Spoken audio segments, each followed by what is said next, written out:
iremos examinar o livro de 2 Samuel, um livro que relata uma das histórias mais conhecidas da Bíblia, que é a história de Davi. Davi foi um homem bastante familiarizado com poder, com autoridade, como também com as limitações e as tentações inerentes a essas coisas. O primeiro livro de Samuel relatou para nós o nascimento de Davi, o momento em que Davi começa a receber notoriedade. Por exemplo, ele é ungido como rei por Samuel, mas é o segundo livro de Samuel que vai cobrir a vida de Davi como rei. Todo o reinado de Davi está aqui relatado no livro de 2 Samuel. O tempo de ação desse livro é da morte de Saul, provavelmente ali pelo ano de 1011 a.C., até a compra do terreno por Davi, onde Salomão posteriormente ia construir o templo por volta de 964 a.C. O tema do livro, o reinado de Davi.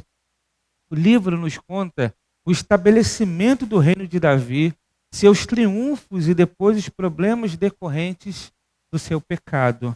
E nós poderíamos dividir esse livro, por exemplo, pegando ali do capítulo 1 ao capítulo 7, a gente vai ver que Davi une o povo. Israel vai ter um novo rei, o rei Davi, há uma nova capital, Jerusalém, e uma nova dinastia, a gente vai ver isso no capítulo 7. Após a morte de Saul, Davi consulta o Senhor e vai para Hebrom, onde é aclamado rei sobre a tribo de Judá, enquanto Isbosete, filho de Saul, reina sobre o restante de Israel em Manaim. Durante 7 anos, então, Israel fica dividido dessa forma. Davi reinando sobre a tribo de Judá, Isbosete, filho de Saul, reinando sobre o restante de Israel. Até que há ali um conflito interno, o filho de Saul é assassinado e Davi é aclamado rei sobre todo Israel. Então a gente vê essa história aí do capítulo 1 ao capítulo 7. Do capítulo 8 ao capítulo 10, a gente vai ver a expansão do reino, a expansão das fronteiras de Israel. Davi vai conquistar terras, vai derrotar inimigos, Davi vai organizar o reino. E no final ali desse período, ali no capítulo 9, Davi vai honrar o filho do seu grande amigo, chamado Mefibosete. Davi vai honrar esse rapaz que era neto de Saul. Os capítulos 8 a 10 relatam as guerras de Davi, suas vitórias e seus guerreiros. Somente neste tempo Israel consegue alcançar todo o território estabelecido na promessa de Deus, feita lá em Números capítulo 34. É nesse tempo aqui que Davi consegue conquistar todo o território. A gente vai ver a partir do capítulo 11 que Davi vai desobedecer a Deus. E aí o capítulo 11 e o capítulo 12 vai narrar para nós a queda de Davi e a repreensão através do profeta Natã. E os pecados de Davi, a gente vai ver ali o pecado de Davi com Betseba, a gente vai ver cobiça, adultério, mentira, homicídio premeditado. Todas essas coisas ruins caracterizaram esse episódio da vida de Davi. A Bíblia relata isso para nós porque a Bíblia não esconde os pecados dos seus heróis. E ainda a gente vai ver que Natã é usado por Deus para repreender Davi.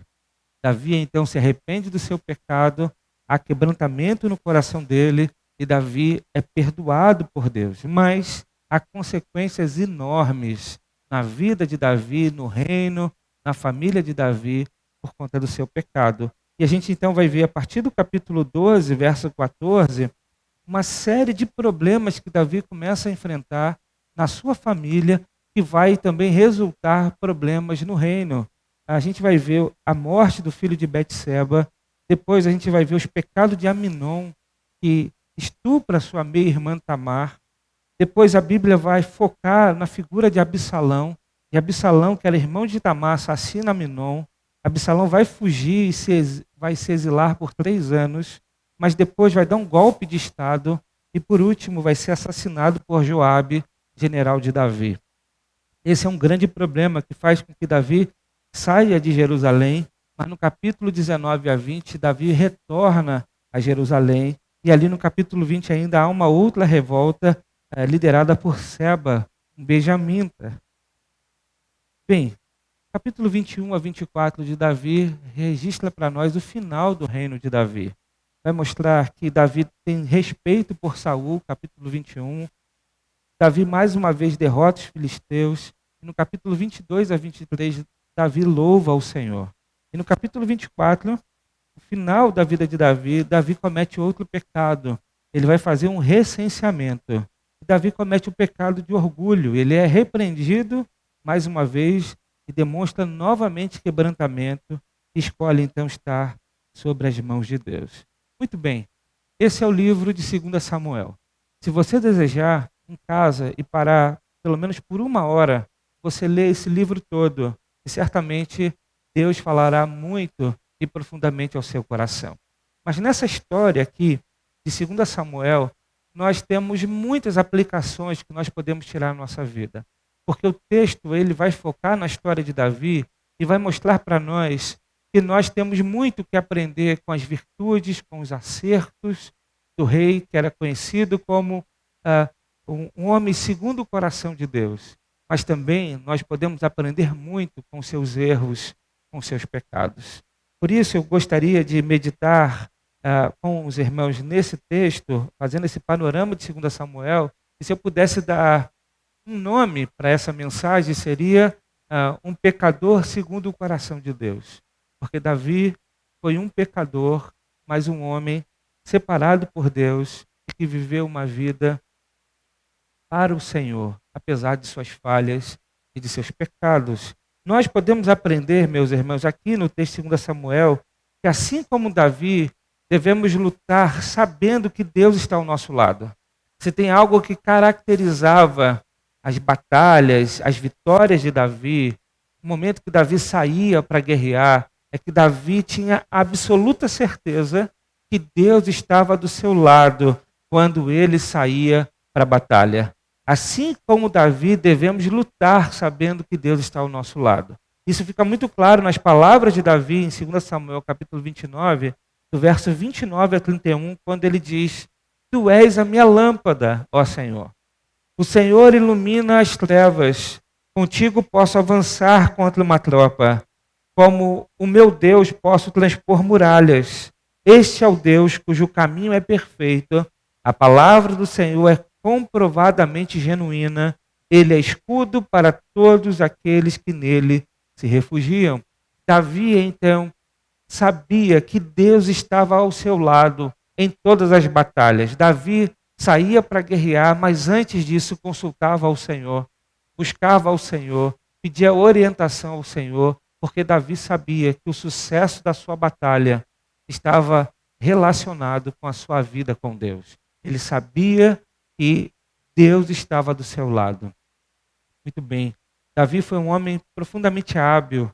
Davi foi um homem guerreiro, um lutador, habilidoso, um homem reconhecidamente por suas virtudes, por um homem de fato de batalha. Mas Davi atribui as suas vitórias ao Senhor, porque ele sabia que Deus estava ao seu lado. Isso nos ensina, meus irmãos, a compreender que assim como Davi tinha a presença de Deus, nós temos a presença do Senhor ao nosso lado. E nós devemos lutar as nossas lutas, lutar as nossas batalhas, encarar as lutas da vida, entendendo que Deus está ao nosso lado. Se tem algo que nós devemos aprender com Davi, é buscar viver uma vida na dependência do Senhor o tempo inteiro. Se tem algo que nós devemos aprender com Davi, é que Davi, ele sabia que Deus estava presente, Deus estava ao seu lado. Essa é uma questão que nós devemos refletir. Será que nós encaramos as nossas escolhas, as nossas decisões, os nossos problemas? Será que nós batalhamos a vida levando em consideração que Deus está ao nosso lado? E para pensar o que isso significa. Dizer que Deus está ao nosso lado não é ter um passaporte para ser vitorioso em tudo aquilo que a gente faz ou tudo aquilo que a gente escolhe. Dizer que Deus está ao nosso lado é ter uma compreensão de que Deus não é um coadjuvante, mas Ele é aquele que governa a nossa vida, é aquele que toma a frente da nossa vida. Dizer que Deus está ao nosso lado significa dizer que a nossa vida leva em consideração aquilo que Deus diz, aquilo que Ele orienta, aquilo que Ele fala. Será que nós, quando lutamos as nossas batalhas, levamos em consideração que Deus está ao nosso lado? É algo que nós devemos nos perguntar. É comum a gente ver na narrativa de 2 Samuel, Davi perguntando a Deus assim: Senhor, é para eu ir à guerra ou não? Aí Deus fala com Davi: vai. Ele ia. Senhor, e agora? Vou ou não vou? Aí Deus diz para ele: não, espera, não vai de frente, vai por trás dos inimigos. Segue essa orientação. E Davi seguia as orientações de Deus. Isso nos faz refletir se nós estamos de fato buscando a Deus antes de tomar as nossas decisões. Há muitas guerras na nossa vida, mas algumas batalhas que a gente deve escolher lutar primeiro. Será que a gente sabe discernir quais são as batalhas que nós devemos lutar agora? É algo que a gente deve se perguntar. Às vezes a gente lida com tantos problemas. É problema na família, é problema no trabalho, é problema com relacionamento com outras pessoas, é problema de enfermidade, é tantos problemas que às vezes a gente fica perdido em meio a tantos problemas. A grande questão é: quais são as guerras e as batalhas que nós devemos travar? Quais são as questões mais importantes no momento em que nós devemos lutar? Nós devemos nos perguntar isso. E, acima de tudo, perguntar a Deus.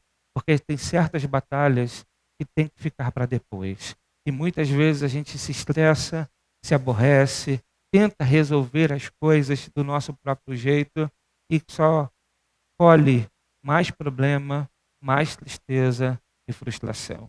Porque muitas vezes nós não estamos sendo sábios a escolher as batalhas que nós devemos lutar. Davi nos ensina a lutar sabendo que Deus está ao nosso lado. Então, se tem algo que eu gostaria que nós refletíssemos nessa manhã, é a respeito disso.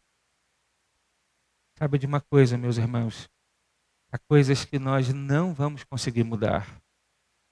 Você não consegue mudar o coração das pessoas que estão à sua volta. Há problemas que, por mais que você tente ajudar, só a pessoa com Deus conseguirá resolver os seus problemas. Há certas batalhas que a gente luta como se nós tomássemos o lugar de Deus, porque tem coisas que só Deus pode fazer. Nós devemos, então, ter sabedoria e, antes de entrar em qualquer batalha, perguntar a Deus: Senhor, é essa guerra que eu devo travar agora? Senhor, é esse problema que eu preciso resolver primeiro? Senhor, quais são as questões principais e urgentes que eu devo resolver e colocar minha vida em ordem? Muitas vezes nós temos uma vida totalmente bagunçada, falta disciplina, falta organizar o horário. Aí a gente não percebe que essas coisas vão afetar a nossa vida espiritual. Essas coisas vão afetar nosso relacionamento com Deus, o relacionamento com as pessoas. E às vezes a gente não consegue compreender que os problemas são consequências dessa falta de organização que nós temos com a nossa própria vida, com o nosso próprio coração, com as nossas emoções, com o nosso tempo. A grande questão é: Senhor, o que o Senhor pretende que eu faça? Senhor, quais são as lutas que eu devo lutar? Quais são as estratégias? O que eu devo fazer? E quando a gente busca essa direção de Deus, Deus vai nos ajudar a colocar as coisas em ordem. E quando colocamos a coisa em ordem, a tendência é nós prosperarmos com as nossas batalhas. O que Davi faz? Davi, quando é consagrado ali, ungido rei sobre a tribo de Judá, e 7 anos depois ele é separado para ser rei por todo Israel, Davi vai organizar o reino. Ele vai organizar a cidade, vai organizar o governo, vai organizar as estratégias. E depois ele vai sair para conquistar, ele vai sair para guerrear, ele vai sair para travar batalhas. Mas é interessante observar que ele para organizar o reino. porque um reino desorganizado, a tendência é que nós percamos as lutas que nós travamos. Portanto, algo que nós devemos entender é: nós devemos lutar as nossas lutas entendendo que Deus está ao nosso lado. Para pensar nisso. Deus está do seu lado. Significa que Ele vê tudo que você faz, tudo que você pensa, a forma que você age, aquilo que você faz oculto aos olhos de todos. Deus está vendo. Ele está do seu lado. Ele sabe o que você pensa, o que você sente, quais suas intenções, motivações e tudo aquilo que você age. Ele sabe. Ele sabe. Então, talvez algo que nós devemos fazer é entregar a direção da nossa vida a Deus, para que nós sejamos o coadjuvante dessa história. Esse é o grande desafio que nós temos. Entender que Deus está ao nosso lado, é entender que nós devemos entregar a direção da nossa vida a Ele, para que nós sejamos o coadjuvante, para que Ele governe e dirija a nossa vida, para que a vontade de Deus seja realizada, e não os nossos sonhos, e não os nossos projetos. Porque muitas vezes a gente vai querer algo que Deus não quer para a gente. Davi experimentou isso. Davi queria construir um templo para Deus. Davi recebeu madeiras, utensílios para construir o seu palácio. E ele pensou: por que eu vou ter um palácio tão bonito e Deus vai continuar ali habitando em tendas? Porque a Arca da Aliança estava em tendas e representava a habitação de Deus em meio ao povo. E ele pensou: por que eu não vou construir um templo, um palácio para Deus? Davi queria fazer isso, mas Deus disse para ele: não é você que vai fazer isso. Será o seu filho, não você. Assim, muitas vezes a gente quer coisas, mas a grande questão é: será que essa é a vontade de Deus? Então reflita comigo nesse primeiro ponto. Deus está ao nosso lado. Devemos lutar as nossas lutas sabendo disso. Mas em segundo lugar, a gente aprende com Davi que devemos nos refugiar em Deus. Nesse mesmo texto que eu li em 2 Samuel, capítulo 22, verso 29 a 31, Davi termina aqui o verso 31 dizendo isso: ele é escudo para todos que nele se refugiam. Davi faz de Deus o seu refúgio. Davi faz de Deus a sua proteção nas batalhas, mas Davi faz de Deus o seu refúgio nas derrotas. Porque Davi não é um homem que vence sempre, mas Davi é um homem que busca Deus sempre. Davi não é um homem que todas as vezes que sai no campo de batalha, ele sai vencedor. Mas, seja na vitória ou na derrota, ele se volta para Deus e faz de Deus o seu refúgio. Então, se tem algo que nós devemos aprender com Davi, é que Deus de fato deve ser o nosso refúgio. Deus deve ser o nosso refúgio para gerar em nós o ânimo necessário para lutar as batalhas que precisamos lutar, mas Deus deve ser o nosso refúgio para que nós choremos diante de Deus as nossas derrotas, para que nós coloquemos diante dele as nossas frustrações, para que nós coloquemos diante dele a nossa confissão, o arrependimento do pecado. E Davi faz tudo isso. Davi nos lembra, de fato, que nós devemos ter uma relação com Deus, uma relação pessoal com Deus. Davi nos lembra que é possível se relacionar com Deus, porque Deus é um Deus pessoal e que se relaciona conosco. E nós fazemos isso por meio da oração, por meio do louvor, por meio da palavra. Davi diz isso tudo em 2 Samuel capítulo 22, quando ele louva a Deus. E nesses versos que eu citei, ele deixa isso claro, ele diz: tu és a minha lâmpada, ó Senhor. O que Davi está dizendo? Que Deus é a luz do seu caminho. Ele é a luz para a sua escuridão. O Senhor ilumina as trevas. Ele diz: contigo posso avançar contra uma tropa. Com meu Deus posso transpor muralhas. O que Davi está dizendo é que ele entende que, embora ele fosse respeitado, forte, um guerreiro poderoso, a sua força vinha de Deus e não dele, porque ele é insuficiente para vencer as batalhas. Mas na força do Senhor, no cuidado de Deus, ele sabia e tinha coragem para enfrentar seus inimigos. Quando Davi ele luta contra Golias, Davi vai lutar contra Golias não porque ele se julgava forte, mas porque ele sabia que aquela batalha estava muito mais relacionada com Deus do que com a sua própria força. Então ele vai e sabe que a sua vitória significaria demonstrar que o Deus verdadeiro era o Deus de Israel. O texto aqui ainda diz: este é o Deus cujo caminho é perfeito. Ou seja, Davi reconhece que o caminho do Senhor é o caminho que ele deve trilhar, porque esse caminho é um caminho de perfeição. E ele vai dizer: a palavra do Senhor é comprovadamente genuína. Davi compreende que a palavra do Senhor é verdadeira, é genuína, e ela é a palavra que deve nos orientar.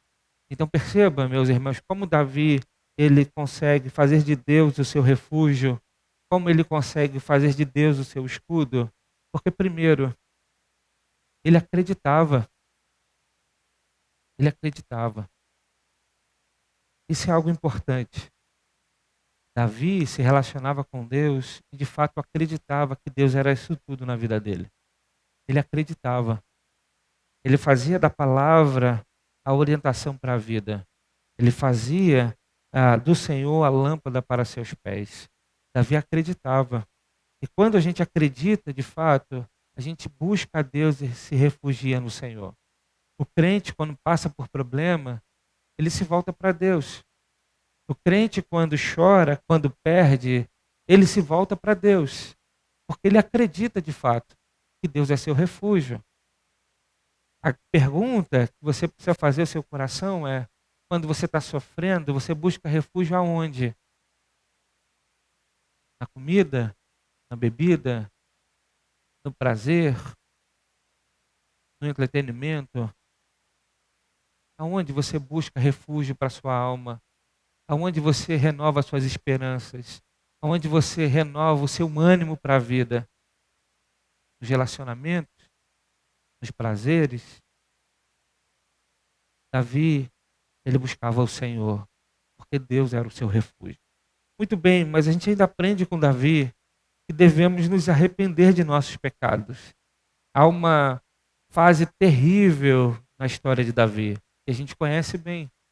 Davi comete um adultério, ele se deita com a mulher de uma outra pessoa, que era um guerreiro do seu exército.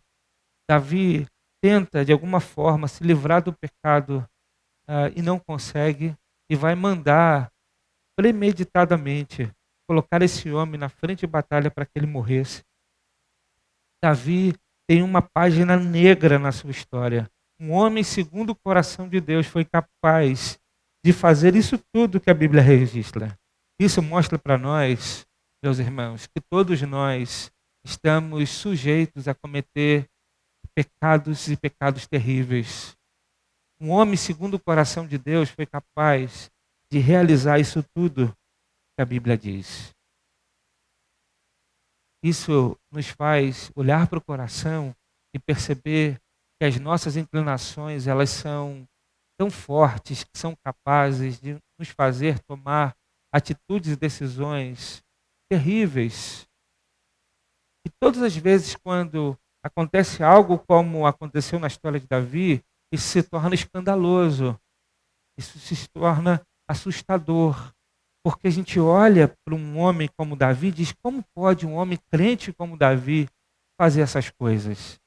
Só que a gente faz sempre a leitura errada, porque nesse momento a gente não tem que olhar para Davi como um homem de Deus, mas tem que olhar para Davi como um homem pecador, para que a gente olhe para o nosso coração e perceba que também somos pecadores, para que nós possamos abrir os nossos olhos e enxergar com sinceridade, com honestidade, as inclinações do nosso coração, para que evitemos passar pelos mesmos problemas que Davi enfrentou. E se passarmos por eles, o caminho não tem jeito, é o caminho do arrependimento. É um caminho de se voltar para Deus em confissão de pecado e arrependimento. Nós vimos isso no Salmo 51, que nós lemos aqui no início do culto. Se você pegar na sua Bíblia agora e ver, É interessante que na maioria das Bíblias há um título em cima do Salmo 51 que diz assim: Salmo de Davi, que ele escreveu logo após do seu pecado contra Betseba. Porque o Salmo 51 literalmente é a resposta de Davi ao seu pecado. Depois que ele é confrontado por Natã, depois que os seus olhos se abrem para enxergar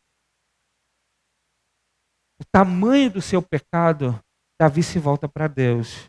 E ele se volta para Deus, se arrepende do seu pecado e confessa ao Senhor. Eu quero ler apenas o verso 5 do Salmo 51 que diz: Tem misericórdia de mim, ó Deus, por teu amor, por tua grande compaixão, apagas de minhas transgressões. Lava-me de toda a minha culpa e purifica-me do meu pecado, pois eu mesmo reconheço as minhas transgressões. E o meu pecado sempre me persegue. Contra ti, só contra ti, pequei e fiz o que tu reprovas. De modo que justa é a tua sentença, e tens razão em condenar-me. Sei que sou pecador desde que nasci, sim, desde que me concebeu minha mãe. Então Davi reconhece o seu pecado. Ele diz: eu mesmo reconheço as minhas transgressões. Eu costumo dizer que a melhor queda que nós podemos receber é quando nós caímos em si. A melhor queda que alguém pode ter é quando ele cai em si. E Davi, ele cai em si. Ele mesmo reconheceu as suas transgressões. Sabe, muitas vezes a gente está vivendo em pecado, mas não enxerga. E todo mundo tenta nos ajudar. E a gente falando, é outra pessoa exortando, dizendo: olha, isso é ruim, isso vai acabar com a sua vida, isso vai destruir você, você não deve fazer isso, esse caminho é mau, esse caminho é perverso, você está caminhando por um caminho de morte. E parece que a pessoa não enxerga.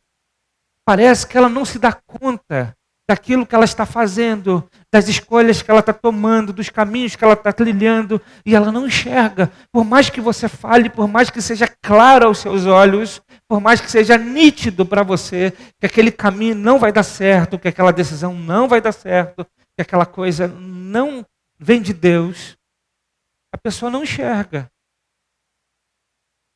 Por quê, meus irmãos? Aí é algo que a gente vai aprender depois, lá na frente, no Novo Testamento. Se o Espírito não abrir os nossos olhos, não tocar ao nosso coração, não nos levar ao arrependimento, um homem natural, ele não consegue enxergar o seu pecado. É necessário, para que haja arrependimento, que haja a queda benéfica. Ele deve cair em si. Davi caiu em si e se voltou para Deus. Dificilmente alguém que cai em si não buscará ajuda. Dificilmente alguém que cai em si não reconhecerá que o caminho é mau e se voltará para Deus. Quando alguém cai em si, ele vai buscar a Deus. E essa busca a Deus se chama arrependimento. É a história do filho pródigo. Ele caiu em si e voltou para a casa do pai. Assim também precisa acontecer o tempo todo na nossa vida. O caminho, talvez uma marca de um crente genuíno, não é o pouco que ele peca, mas o muito que ele se arrepende. Talvez a marca de um cristão que caminha a partir do novo nascimento, da regeneração, não é o quanto ele é perfeito moralmente, mas o quanto ele enxerga seu pecado e se volta para Deus. O quanto ele enxerga as suas ações, as suas atitudes, as suas motivações, e percebe que o seu coração precisa ser santificado e que o pecado do seu coração precisa ser mortificado e se volta para Deus. Davi é um homem segundo o coração de Deus, porque Deus não está aqui olhando como nós olhamos. E como nós olhamos muitas vezes? A gente olha muito mais para o lado ruim das coisas do que para o lado bom. Muitas vezes nós julgamos as pessoas pelos seus defeitos, pelas suas quedas, pelos seus pecados. E nós não temos uma balança justa para colocar na balança as virtudes e balancear com os defeitos. A gente não sabe fazer isso. A gente pode fazer 99% algo bom Se a gente deixa de fazer 1%, a gente deixa de prestar, a gente deixa de ser algo reconhecidamente bom. Porque, na verdade, a gente faz esse tipo de coisa porque a gente tem uma leitura da vida ainda, não uma leitura a partir da graça de Deus. Esse é o grande ponto, e talvez esse é o grande desafio nosso, é tentar enxergar a vida, as pessoas, as nossas relações a partir da graça divina. E muitas vezes a gente não consegue fazer isso. A gente lida com as pessoas a partir das obras e do mérito. Então, quando alguém faz bem, ela é digna de ser abraçada, cuidada, valorizada. E quando ela faz coisas ruins, a gente joga para escanteio. Mas quando, na verdade, a maneira como Deus olha para nós é uma forma diferente.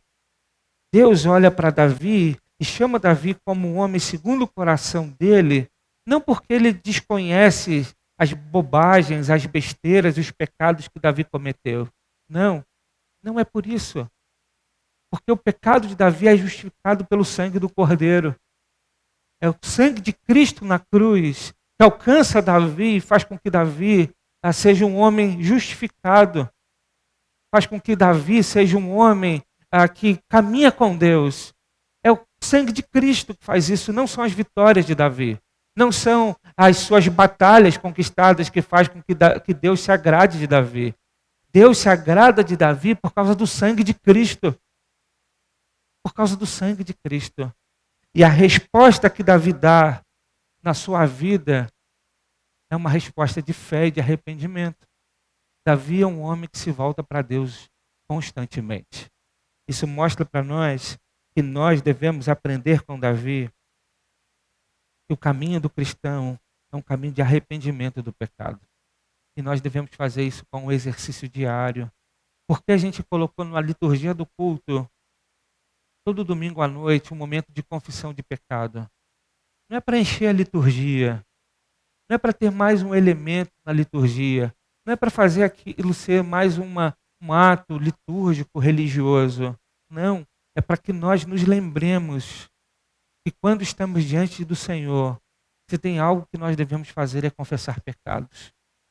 Para que nós nos lembremos que quando se chegamos diante do Senhor, nos achegamos diante do Senhor reconhecendo que há pecado em nós.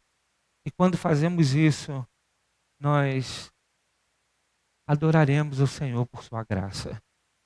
Nós reconheceremos a graça de forma abundante na nossa vida. Porque se não fosse Deus, se não fosse a graça divina, nós estávamos perdidos. E eu e você sabemos disso. Eu e você sabemos disso. E foi a graça de Deus que nos salvou. E foi a graça de Deus que nos transformou. E foi a graça de Deus na nossa vida que tem feito com que nós vivamos aquilo que vivemos. É a graça divina. Então nós devemos aprender com Davi, nos arrepender dos nossos pecados. Mas o que a gente tem que fazer diferente de Davi? Nós devemos fazer diferente de Davi. Nós não podemos deixar que o poder suba a cabeça. Diferente de Davi, não devemos deixar que o poder suba a cabeça. O episódio da queda de Davi é um episódio interessante para a gente analisar. É triste, mas a gente tem como analisar e perceber como Davi se deixou levar pelo poder.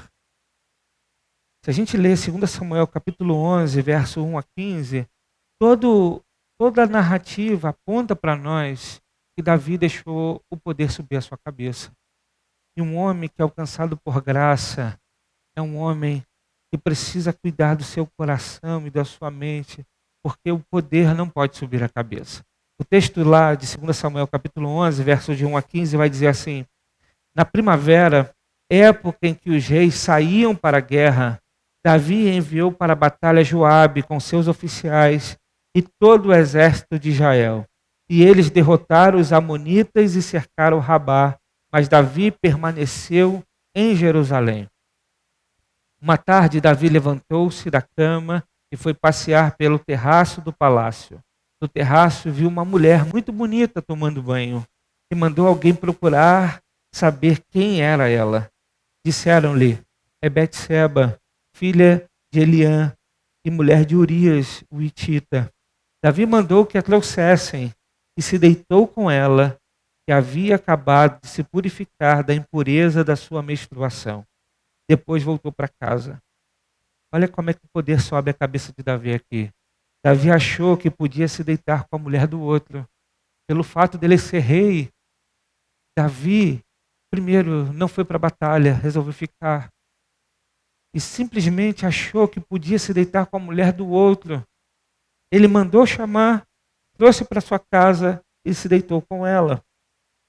O texto vai dizer que a mulher engravidou e mandou um recado a Davi, dizendo que estava grávida. Em face disso, Davi mandou esta mensagem a Joabe: envie-me Urias, o hitita. E Joabe o enviou. Quando Urias chegou, Davi perguntou-lhe como estavam Joabe e os soldados e como estava indo a guerra. E ele lhe disse: vá descansar um pouco em sua casa. Urias saiu do palácio e logo lhe foi mandado um presente da parte do rei. Mas Urias dormiu na entrada do palácio, onde dormiam os guardas de seu senhor, e não foi para casa. Quando informaram a Davi que Urias não tinha ido para casa, ele lhe perguntou: depois da viagem que você fez, por que não foi para casa? Olha que interessante.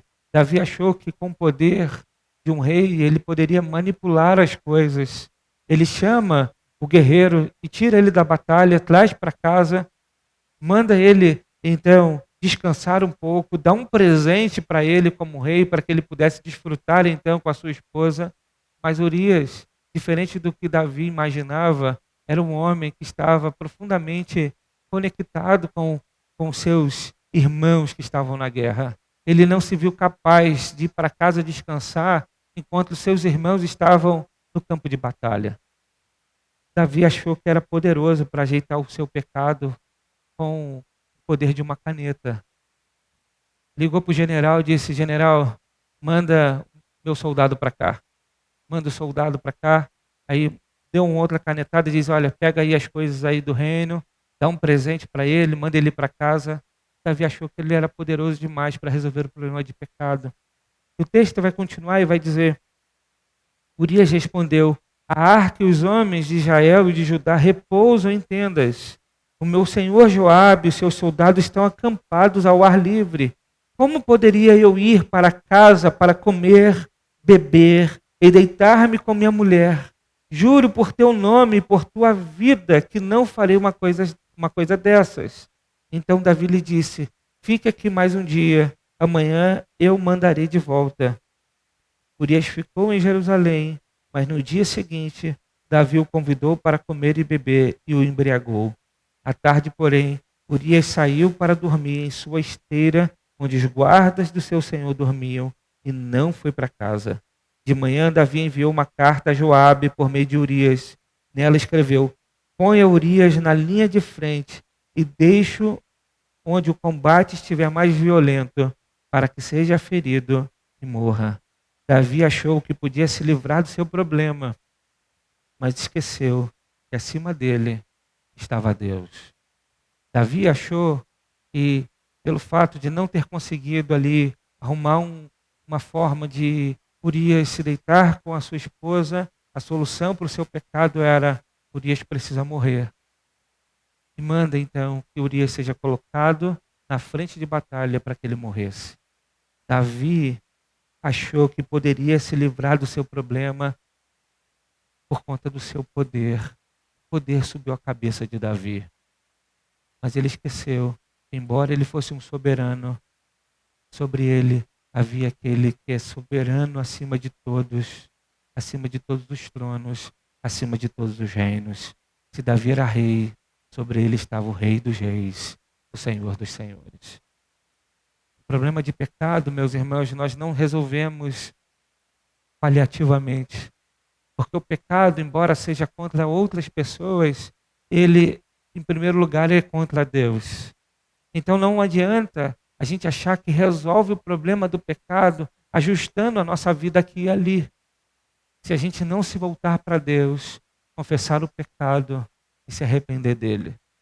Davi achou que poderia resolver pelo fato de ser rei. O poder subiu a cabeça de Davi. E quantas vezes na nossa condição de vida, Nós não temos o poder de Davi, mas em alguma esfera nós exercemos algum tipo de domínio. Quantas vezes naquilo que nós exercemos de domínio, nós escolhemos mascarar o pecado e não se voltar para Deus em arrependimento? Quantas vezes? A gente faz isso quando a gente justifica o pecado, quando a gente explica o pecado. Na verdade, quando a gente sabe do pecado, mas a gente prefere colocar a culpa no outro. A gente sabe do problema, mas a gente prefere atribuir ao outro as nossas falhas. A gente vai tentando nos mascarar o tempo todo. Sabe por quê, meus irmãos? Porque no fundo, é doloroso para nós reconhecer de que nós não somos tão bons como as pessoas acham que somos. No fundo, encarar o espelho e saber que há em nós inclinações capazes de fazer com que a gente cometa pecados como Davi cometeu, é algo doloroso demais para nós. Num tempo onde a, o ego é extremamente valorizado, num tempo em que nós devemos o tempo todo nos autovalorizar, lidar com o pecado é algo difícil demais. Mas se tem algo que nós não devemos fazer como Davi, é deixar com que essas coisas tomem o nosso coração e faça com que nós pensemos que o caminho e solução para resolver os nossos problemas é usar do poder, do domínio, do jeitinho para resolver as nossas questões. Não adianta, meus irmãos, se tem uma coisa que a gente precisa botar na cabeça, por mais que a gente não consiga, o que é certo, o que é errado, e não há como ter meio termo nisso. É verdade? Para pensar.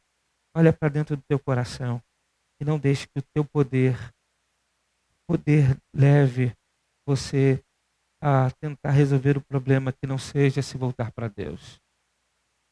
Eu não tenho dúvidas que se você voltar para Deus, a sua vida vai ser melhor. Se você reconhecer o seu pecado, a sua vida vai ser melhor. Para de culpar o outro. Assume, de fato, que há questões na sua vida que precisa corrigir.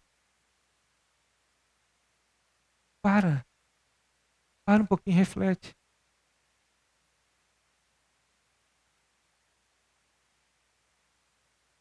Lembro, e aí quando a gente fala de pecado, é sempre bom a gente confessar pecado. Que as pessoas se identificam com aquilo que a gente diz. Mas eu lembro quando eu fui pastorear em Minas, ah, se teve algo bom quando eu fui pastorear em Minas, foi aprender o valor da disciplina. Sabe? Aquela coisa assim. A igreja, ela funcionava tudo pontualmente. Tudo. O culto começava exatamente no horário e terminava exatamente no horário. Mas não era só o culto. Era tudo na igreja, era assim. As reuniões na igreja eram assim. E o pastor Aquila, ele marcava reunião às vezes, tipo 6 horas da manhã. E ai da gente se atrasasse. Se atrasasse 5 minutos. E a gente naturalmente, diante de situações assim, sabe o que a gente diz? A culpa é da esposa, ela está arrumando os filhos. A culpa é dos filhos, que não acordam no horário, não se arrumam direito. A culpa é o trânsito, é o sinal. A gente sempre tenta, de alguma maneira, justificar os nossos erros. Sempre. E eu tinha muitas justificativas para dar esse tipo de coisa. Mas aí, de tanto ser exortado, eu comecei a aprender que não tinha nada que justificasse o meu atraso. Sabe por quê? Uma coisa que ele dizia, que me marcava, ele dizia que atraso é mau caratismo. Ele dizia isso. E obrigado. Eu agradeço a ele de coração por dizer isso. Sabe por quê?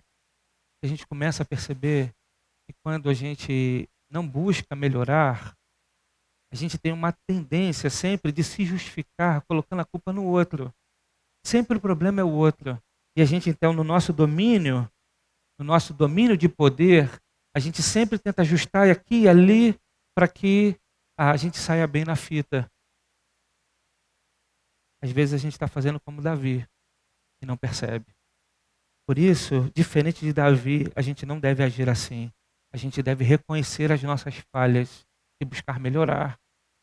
Então, se eu sei que eu tenho um compromisso às 10, não adianta sair de 5 para as 10, depois culpar o sinal. Veja, muito bem, é apenas um exemplo de tantas outras coisas que a gente poderia dar aqui. É o que veio na cabeça agora. Mas talvez a sua relação, a sua realidade é outra, não seja atraso. Talvez seja o problema da fofoca. Talvez seja um problema de falta de relacionamento com o seu vizinho.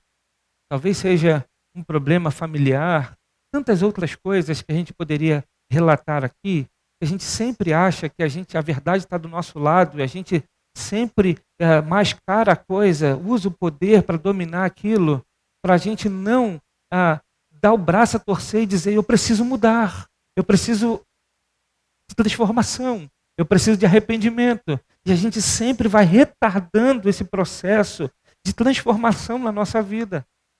E a gente é assim, meus irmãos, a gente é assim. Nós somos pecadores. Por isso, a queda benéfica é cair em si. Davi fez isso e se voltou para Deus.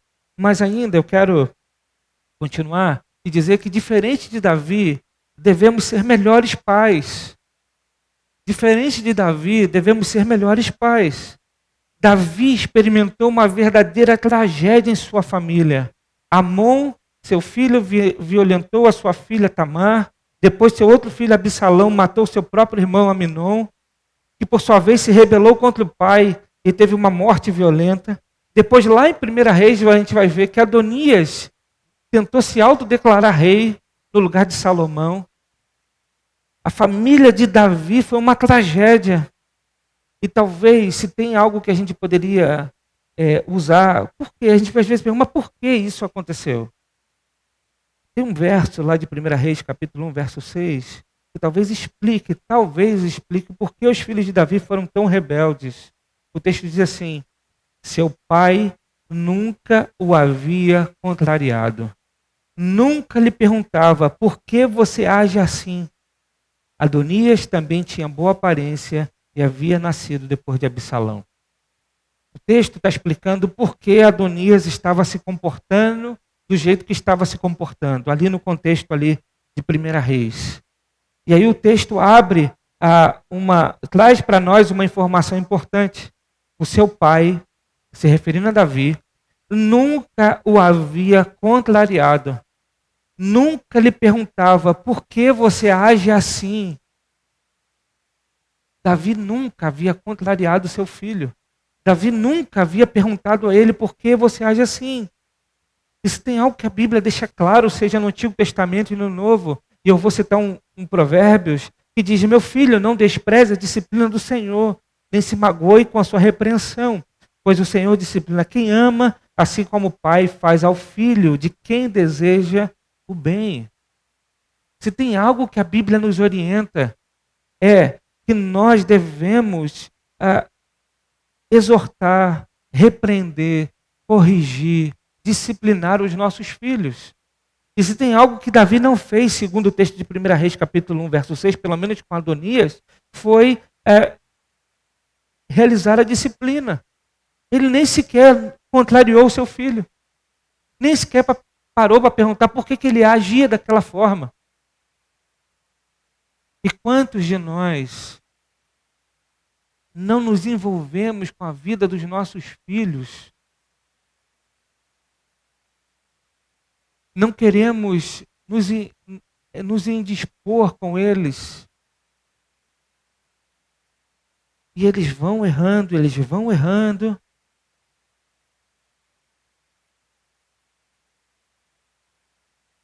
E a gente acha que não deve exortar, corrigir, disciplinar.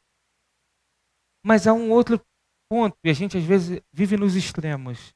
O extremo é: Há muitos pais que acham que não devem corrigir seus filhos, acham que amor não está ligado com disciplina, acham que são coisas diferentes. Amor e disciplina são coisas diferentes, mas a Bíblia diz que é uma coisa só. Disciplina é para quem ama, mas na cabeça dos pais modernos, a disciplina não tem a ver com amor, disciplina tem a ver com castigo, tem a ver com violência, com agressão. Mas a Bíblia diz que disciplina e amor caminham juntos. Mas o outro extremo então há pais que não disciplinam nada e há outros pais que não conseguem lidar com graça, misericórdia.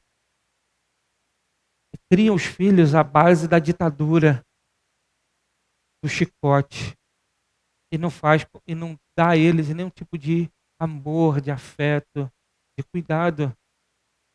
E se tem algo que nós devemos fazer, é buscar o equilíbrio dessas coisas. Seja a amabilidade de vocês reconhecida por todos, perto está o Senhor, diz Paulo em Filipenses capítulo 4.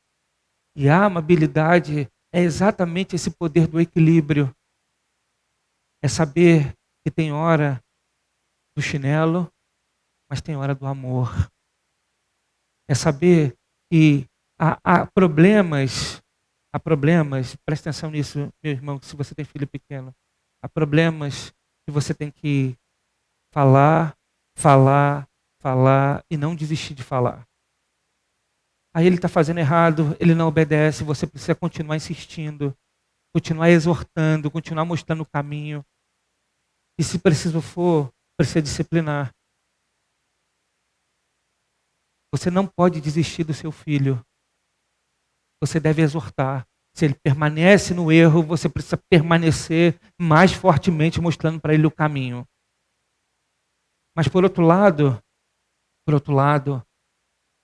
ele precisa entender esse tipo de coisa de alguém que ama, de alguém que quer o bem. Alguém que corrige rota, não porque tem prazer no castigo, tem prazer na exortação, mas porque quer o bem. E muitas vezes, veja, tem coisas que os nossos filhos fazem que a gente fica com raiva, mas que eles não merecem a palmada. E se a gente bater, a gente peca. Sabe por quê?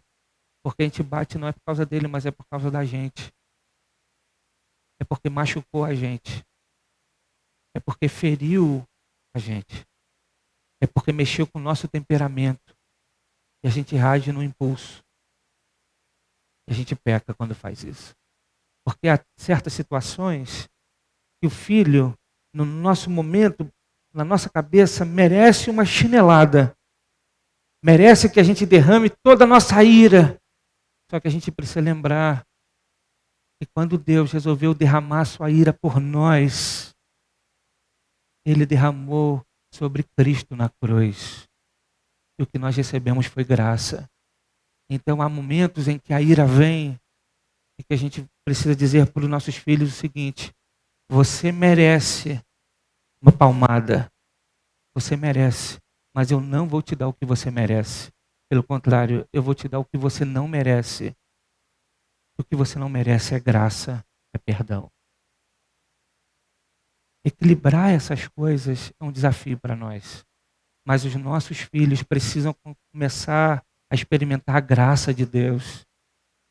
E a graça de Deus é experimentada quando pais entendem que devem exercer a criação dos filhos com amabilidade.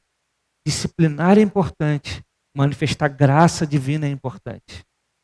E a gente precisa buscar a sabedoria de Deus para aplicar isso no dia a dia. Porque a gente não pode ser negligente. Porque a gente não pode ser empurrar com a barriga e deixar que a vida leve.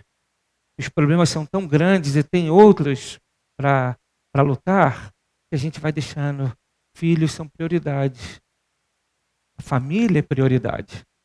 Portanto, nós não devemos ser como Davi, que nem sequer perguntou: por que você age assim?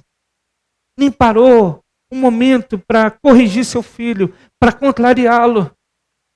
Nós precisamos aprender a contrariar os nossos filhos. Às vezes é doloroso, mas a gente precisa. Nem tudo que ele pede a gente tem que dar. Nem tudo que ele quer a gente precisa fazer. A gente deve fazer. Sabe por quê? Se a gente não contrariar os nossos filhos, meus irmãos, a vida nos contraria o tempo todo. A gente, quando cresce e se torna adulto, a gente percebe que a vida não é um conto de fadas. Que as portas não estarão sempre abertas para nós. Que a vida não vai ser fácil. Que nós não iremos encontrar o tempo todo, toda hora, pessoas disponíveis para fazer o que a gente quer. Portanto, nós devemos aprender a contrariar os nossos filhos. Mas, como eu disse, buscando o equilíbrio. Nem tanto de mais, nem tanto de menos. O nosso desafio é encontrar o equilíbrio. Então, nós não devemos ser como Davi. Em último lugar, diferente de Davi, não devemos nos achar autossuficientes. Davi pecou pelo orgulho no final da sua vida. Isso está no capítulo 24 de 2 Samuel, quando ele resolveu fazer um recenseamento para contar o poderio do seu exército, para saber quantos soldados ele tinha para a batalha. Davi fez algo que Deus não gostaria que ele fizesse. Mas sabe aquela coisa assim, do orgulho? E pastor tem muito isso. E agora para os pastores aí, não sei se tem pastor ouvindo. Pastor tem muito isso. Quando eu deixei a igreja, eu deixei com 100 membros. Quantos membros tem agora? Quando peguei a igreja, tinha tantos membros e agora eu estou saindo, estou deixando com tantos membros. Está fazendo o recenseamento de Davi. É o orgulho de dizer, olha como é que eu fui bom. Olha como é que o reino prosperou. Olha como é que as nossas defesas agora estão bem servidas. Olha quantos homens de batalha nós temos. Olha como é que a gente é forte, é poderoso. Orgulho. Davi peca pelo seu orgulho aqui. Mas imediatamente ele confessa o seu pecado, ele se arrepende do seu pecado e resolve estar nas mãos do Senhor. Isso é bonito de Davi. Porque o orgulho às vezes toma o nosso coração, mas o que a gente deve fazer é se voltar para Deus e se arrepender disso. Portanto, diferente de Davi, nós não devemos nos achar autossuficientes. Bem, meus irmãos, independente de qualquer coisa, independente da nossa história, dos nossos acertos e erros, precisamos nos convencer que existe uma maior história, a verdadeira história, que passou pela vida de Davi, mas que passa pela minha vida e por sua vida. E essa história é a história de Deus, que aponta para Cristo, nosso Salvador. Quando a gente olha para histórias como essa, a gente fica muito focado na história. E assim, às vezes, a gente fica muito focado na nossa própria história.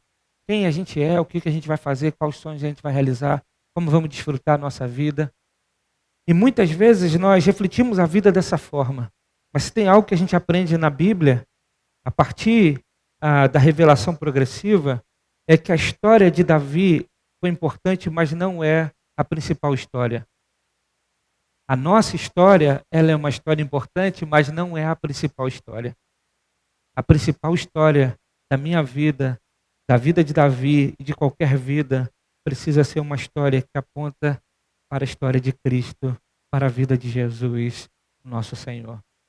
E quando a gente olha para a revelação progressiva, a gente vê que é interessante que lá em Gênesis capítulo 3, verso 15, o texto vai dizer que Deus promete à mulher uma zerá.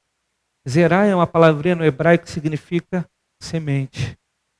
Deus promete para a mulher uma semente. Quando a gente passa pelas histórias, chega a história de Abraão, a gente vai ver que Deus promete a Abraão uma zerá. Deus promete a Abraão uma semente. E a gente vai folheando a página, vai, vira as histórias, passa tantas histórias, chega em Davi, no capítulo 7, 2 Samuel, Deus promete a Davi uma zerá. Deus promete a Davi uma semente. E quando a gente passa todas essas páginas e chega no Novo Testamento, a gente vai ver que essa semente de Adão, prometida lá no jardim para Adão e Eva, que é prometida a Abraão, que é prometida a Davi, essa semente nasce de Maria. Essa semente é Jesus Cristo. Isso mostra para nós que a principal história das Escrituras não é a história de Davi, mas a história de Jesus.